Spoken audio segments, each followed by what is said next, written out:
Hello mga kalodi, good morning and good morning sa lahat po. Sa lahat po ng subscriber ni Pobre Macaloy. Ayan, si Pobre Macaloy ay pupunta ng basketball court. Ayan, dito sa Barangay Antungalon ay magpa-practice tayo kasi mas masarap kasi na mag-practice tayo ng umagang umaga. Ayan mga kalodi. Ayan, ito ito yung basketball court nila. Ang ganda mga kalodi. Ayan. So maganda. So ito yung mga bata andito maaga pa. Ayan, naglalaro na siguro ay talagang gusto ito maging PBA player. At saka ito rin ayan. Unsay pangalan nimo dong? Imong pangalan si J Mark. John Mark.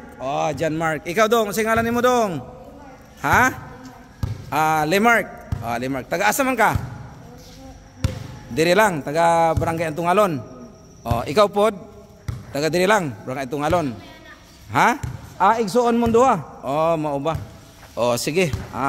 Kay igsuon mong duha, tagaan ta mo og pangregalo, pangkuan, pang merienda. Unsa ingon? Salamat. Salamat. Ikaw pod, 100 pod imo. Unsa ingon? Salamat. Ana na mga kalodi. Kailangan magbibigay ta kasi yan mga kalodi, mga kabataan at mga kalodi. Hindi nila to makalimutan habang buhay. Iniidolo nila yung pobreng Macaloy, charity vlogger at si Princess Pobre Macaloy kasi talagang namimigay tayo na bukal sa puso. Hindi nila alam yan mga kalodi na pagpasok pa lang natin ay mabibigyan natin sila ng blessing. Kaya mga kalodi, surprise lang ito mga kalodi. Si Pobre Macaloy magpa-practice ng basketball. Pero tingnan nyo mga kalodi ay nabagyan natin ng blessing itong mga bata. Okay, the more you give, the more save ang kalusugan ating kayamanan. Bye-bye.